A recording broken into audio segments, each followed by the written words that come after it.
یا ایھا الذین آمنوا کونوا قوامین بالقسط شہداء للہ ولو علی انفسکم او الوالدین والاقربین ان یکن غنیا او فقیرا فاللہ اولی بہما فلا تتبعوا الہوی ان تعدلوا وان تلووا او تعرضوا فان اللہ کان بما تعملون خبیرا۔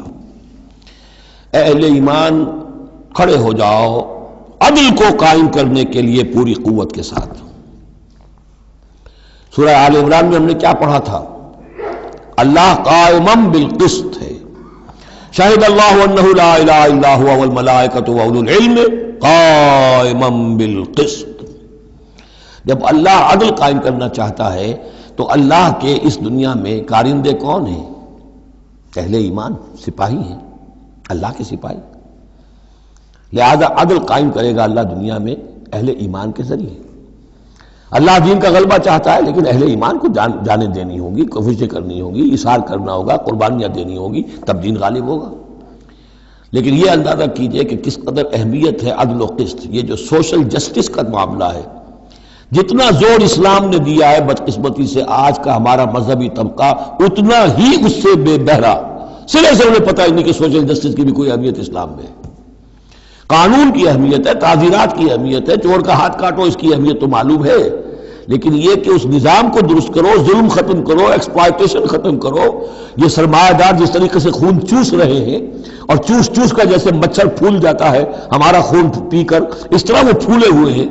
آخر یہ پورا نظام درست کرو نا، یہ مشین جو ہے، یہ پورا نظام جو ہے جس میں کہ ڈسٹریبیوشن آف ویلتھ جو ہے اس کا نظام غلط ہے۔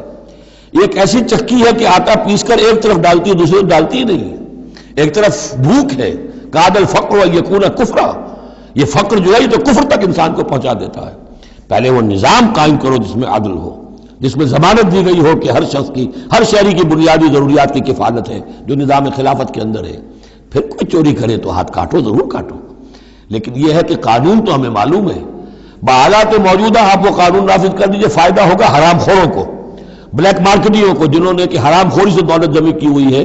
چور کا ہاتھ کٹے گا تو وہ پھر پاؤں پھیلا کے سوئیں گے، انہیں ڈر کائے کا رہا، فائدہ انہیں ہوگا۔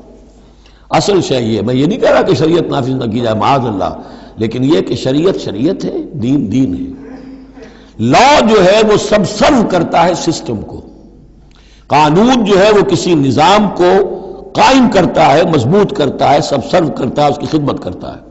جو سسٹم ہے نظام دین کا، اس کو قائم کرو، اور پھر اس کو قائم رکھنے کے لیے، اسے کنسولیڈیٹ کرنے کے لیے، اسے چلانے کے لیے، اسے مستقل کرنے کے لیے قانون نافذ کرو۔ یہ ہے جو کہ اصول ہے۔